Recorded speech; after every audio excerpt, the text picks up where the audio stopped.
Lovely from the Green Party conference in Bournemouth.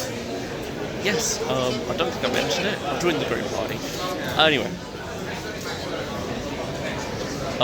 so just folded a bunch of stuff in it. I looked through it, I guess. Obviously the Green Party runs one member, one vote, so I have a voting card in there. That's already better than Labour.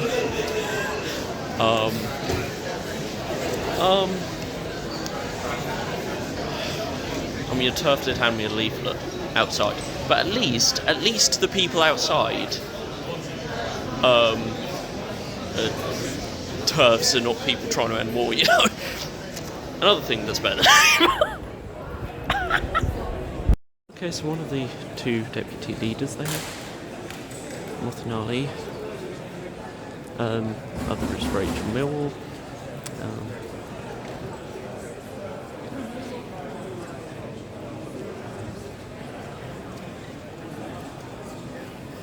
Okay, turns out the turfs do have a stall over there, but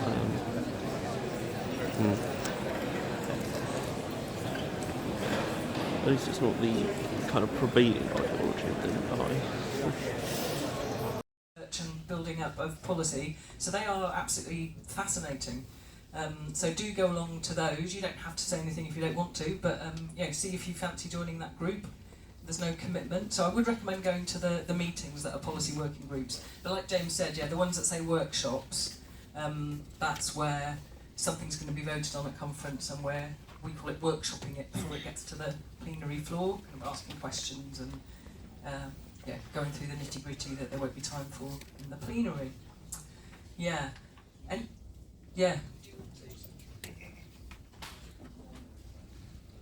as Louisa said, there's the F motion plenaries are the ones that are where discussion takes place. Useful to go along to, they're not just question and answer. So for example, there's a crime and justice one, you can go along there and say, bring back hanging or whatever it is. Forward, and they'll be able to focus on being awesome constituency MPs. So I think it's really, really important that we are not looking for Caroline Lucases. You don't have to be a superwoman. Or a super person. I think that's a really important point to make. And just to ask the point on disability, we've made sure that the candidate residential venue is fully accessible, wheelchair accessible. It's very, very important for us, for example, at the moment for local councillor candidates, we have an access fund to support the reasonable adjustments that that candidates with disabilities might require. Got people's attention, and we've got momentum, and we've got people. We haven't got momentum in a Marxist kind of way. We haven't got Corbyn's momentum. We have got momentum among the public, and I think now is our moment. And also a very difficult issue for us to wrestle with is how much we push on defending net zero, because the climate policies and the environmental policies are so under attack. Who is going to stand up for them if not us? On the other hand, everyone trusts us. As Chris just said, everyone trusts us on the environment, and we've got to convince them that we're good on social inequality as well. So this is the hall where Zach is about to speak.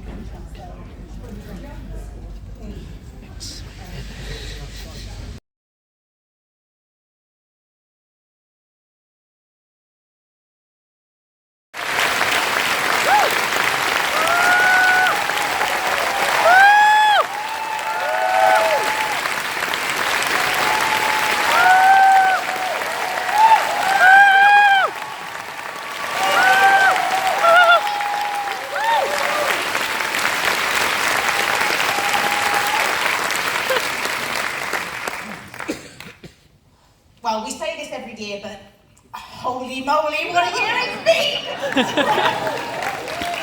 On behalf of all four Green MPs and the Green peers, I want to start by offering a massive warm welcome to the thousands of new members who've joined the Green Party. Welcome to your new Green family. Thank you!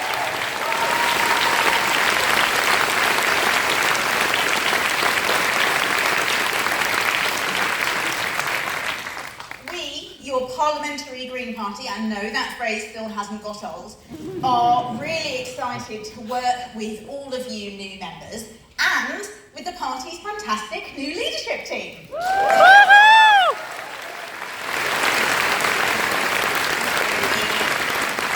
are unified, focused and ready with a bold, refreshing, positive vision, ready to be the antidote to the creeping politics of hate, division and managed decline.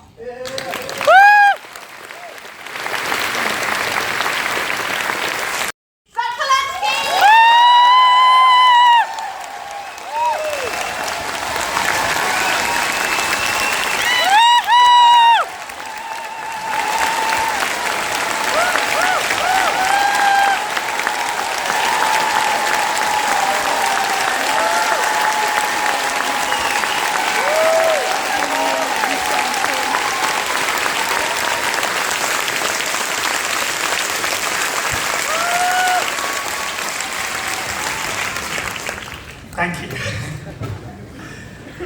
So last week, I was in Leeds, filming our party political broadcast. Very early in the morning. The sun is yet to come up. It's freezing, basically. And we have some very lovely interruptions from people largely going to work. A few times it's a quick chat or a selfie. I very much enjoyed one of my favourite moments. I'm talking to the camera about excess billionaire wealth. And then suddenly a voice pops up from over a fence and he shouts, "You won't find any of that round here, mate." But actually, the very best moment of filming is I'm just about to finish and a young couple come over. And the woman says to me, "Could I ask what you're filming?" And I start to say, "The Green Party political broadcast." She turns to her partner and she goes, "Bloody hell, it's Zach!" And by the way, we just joined the party last night.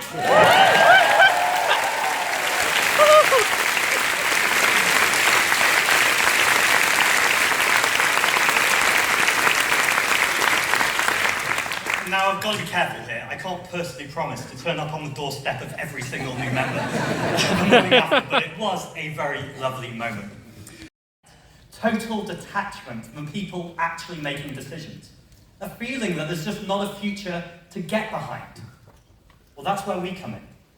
Because everything we do between now and the next election must be bold. We have a vision for this place we call home.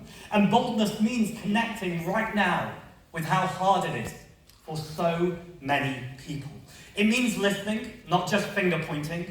It means presenting not just a positive vision of the future, but what we can do right now. Because we are here to turn our country around. So, at every opportunity, from the doorstep to the TV studio, our message from the Green Party is this: we will bring down your bills, we will cut the cost of living, and we will protect our NHS. All my life. Why are you taxing me? Why are you taxing my ambition?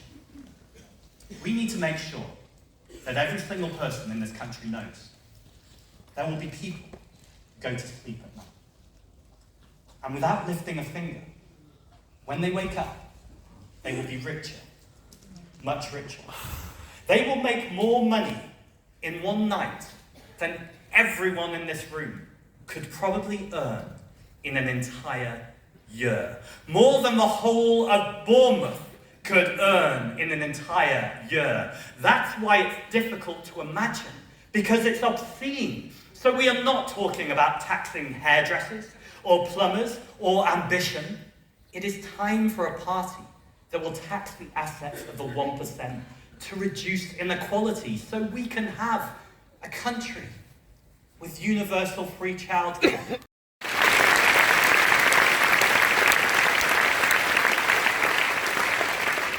And when Keir Starmer, in one of the most deeply cynical and morbid acts I've seen in my lifetime, decides to recognise a Palestinian state at the same moment that his government is an active participant in the murdering of the Palestinians, then we will never be silent.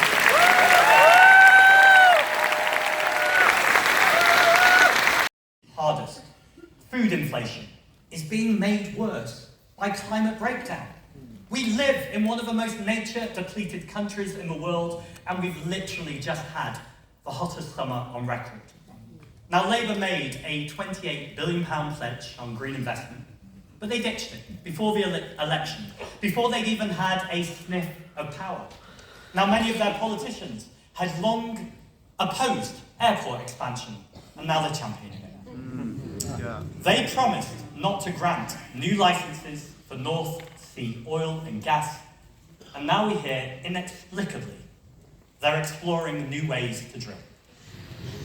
The one politician in the cabinet who at least half gets the issue, Ed Miliband, have tried to sack him.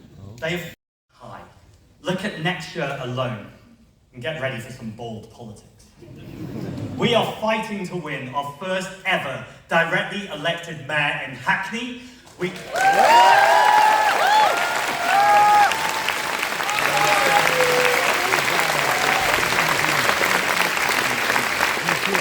fact, we're campaigning to win more seats in more places than ever before, and we are on the very cusp of winning our first ever Green seats on the Senate.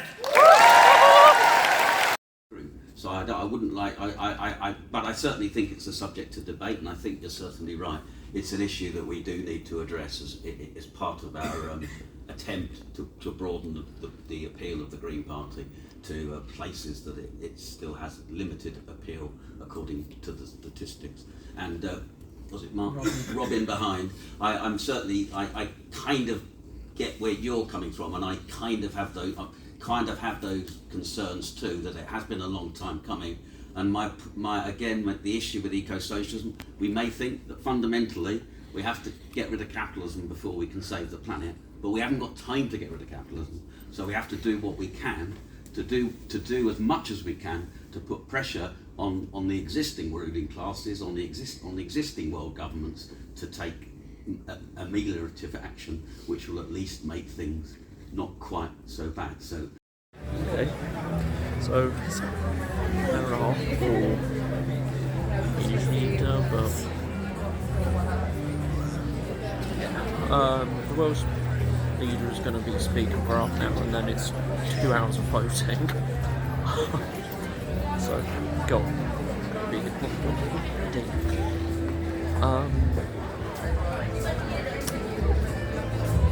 Australia. Yes, nice wrap. They didn't do enough vegan ones, but the amount of vegans that are at the Green Party conference. I should have thought about that one. Of their entire campaign. But friends, fear is the defining feeling of our present moment. People are worried about putting food on the table, worried about paying rent and bills. And that fear has grown in the empty space where hope should be, causing a rise of fascism on our streets. And after promising change, this Labour government has snuffed out every hope people had for it. And people were desperate for that hope when they looked at fascism win. I grew up in apartheid South Africa. I witnessed it every day. When I was a teenager, I believed Nelson Mandela would die in prison.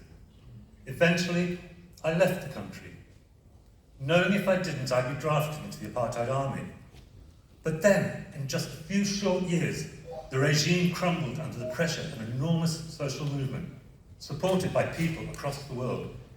Things can change quickly when the conditions are right and when people come together. Wide open to welcome Reform UK. Conference, we could now see Reform UK win the most seats in next year's Senate election. What does Reform have to offer Wales beyond the hate and poison? The best they can come up with is cutting waste in a country where budgets are stretched well past breaking point. The better question is, what does Wales have to offer Reform?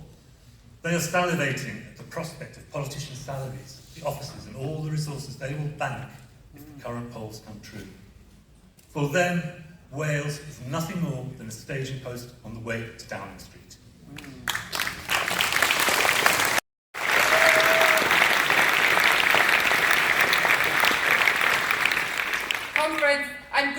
to be here.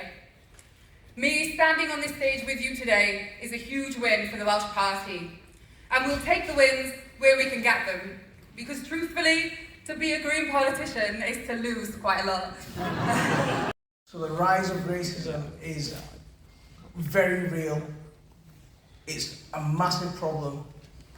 And as a party, we need to be in a position where we can actually tackle this problem. We can't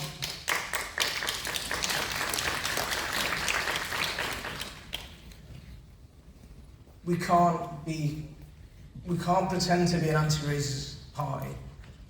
We have to have this policy framework in place so we can really tackle the systematic problems that are facing our society and tackle them head on. The motions we passed were mainly about the running of the party and the conference, but there was one about fast track motions,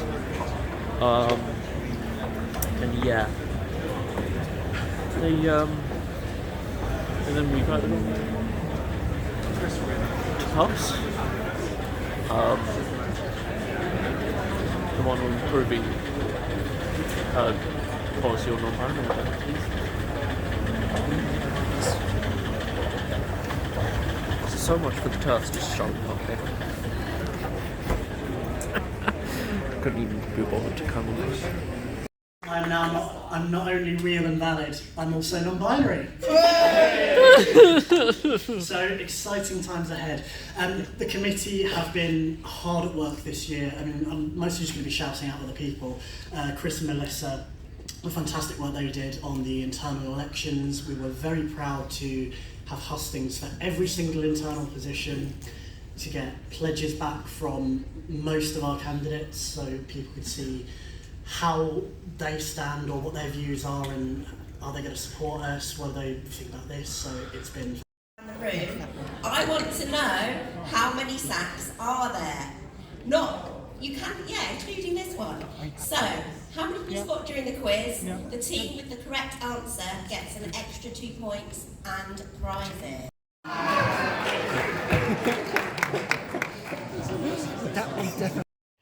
my god. 12 hours since I entered the place, and I am still energised. I mean, I'm sitting in my bed in my pyjamas because it's raining outside, rather than going to, apparently there's an after party or something. Wasn't in the timetable. But apparently that's what's going on. But I'm not going out in the rain, however energised I may be. But, yeah.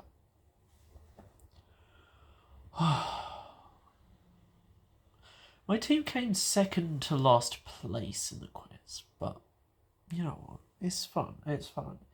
And, honestly, getting to meet that highlight of my day, that.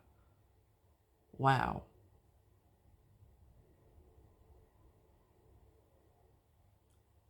He just wants to be everyone's friend. Love that.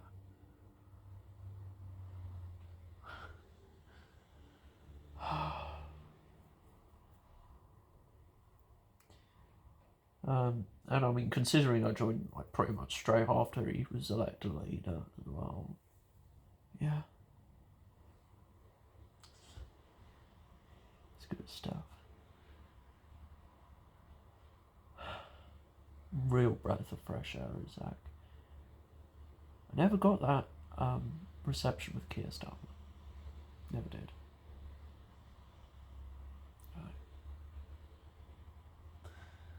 But yeah. So anyway, enjoy this with you. As always, thank you so much for watching.